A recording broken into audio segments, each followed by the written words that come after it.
Hey, it's a Helmet Collector here. In today's video, we're taking a look at the 2-panel death card of Karl Strobl. So without further ado, we'll go ahead and get started.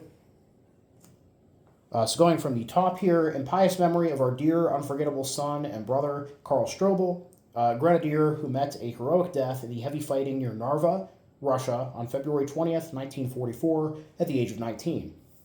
Now, interestingly, generally there's a lag of a couple months between when I research a card and I do the video on it. And I always double check my research before I do the videos, in case I missed anything.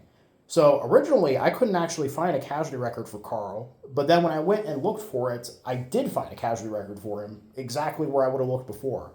And that actually happened on the card that's in the next video as well. So apparently, I guess at some point in the past couple months, they must have uploaded more casualty records on Ancestry. I don't know when or why or how many, but that seems to be the case, because it's weird that I would have missed that. Because I found it the same way that I find all my other research. Kind of odd. But anyway, so Karl was a member of the 12th Company of Fusilier Regiment Feldherrnhalle, which was part of Panzergrenadier Division Feldherrnhalle. Now, Feldherrnhalle is interesting because it's a quote-unquote elite unit in the regular German army. The reason being that the unit was largely recruited from former SA members. The thought being, well, they were in a paramilitary organization. They already have basic military training, so they're going to be better soldiers. However, Feldherrnhalle seems to be an incredibly unlucky unit. Was originally the 60th Infantry Division. They were destroyed at Stalingrad. Reformed as Panzergrenadier Division Feldherrnhalle, they would end up being destroyed at Minsk in July of 1944, so just a few months after Karl was killed here. And then they were reformed a third time as Panzer Division Feldherrnhalle, which was destroyed at Budapest. So this division, over the course of World War II, was destroyed and resurrected 3 separate times, which is actually rather impressive.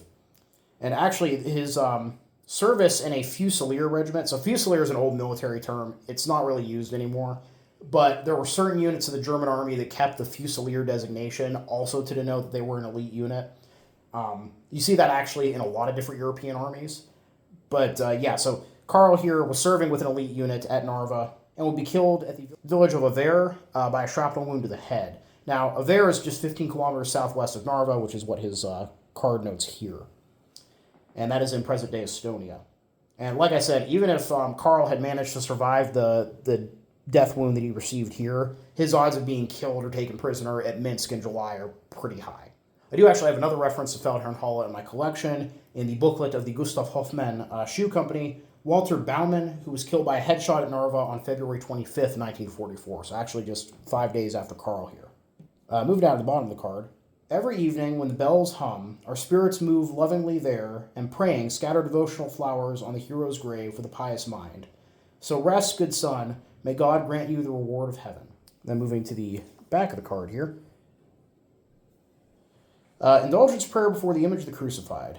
Look down upon me, good and gentle Jesus, while before thy face I humbly kneel, and with burning soul pray and beseech thee to fix deep in my heart lively sentiments of faith, hope, and charity, true contrition for my sins, and a firm purpose of amendment, while I contemplate with great love and tender pity the 5 most precious wounds, pondering over them within me, and calling to mind the words which David thy prophet said to thee, my Jesus. They have pierced my hands and my feet. They have numbered all my bones. Amen.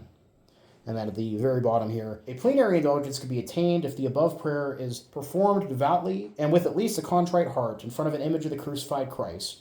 And after truly contrite confession and Holy Communion, the intentions of His Holiness are prayed for a while, as laid out by Pope Pius IX on July 31st, 1858. Definitely an interesting card, from a pretty famous unit. And also a very good reminder that, if you researched a card a while ago that you couldn't find any casualty record for, might be worth going back every now and then and doing a second search. You just never know what might have been added in the meantime. So yeah, overall, I hope you guys all enjoy the video. Please leave a comment down below. Love hearing from you. Thank you all for watching. Happy collecting, and I'll see you all again very soon.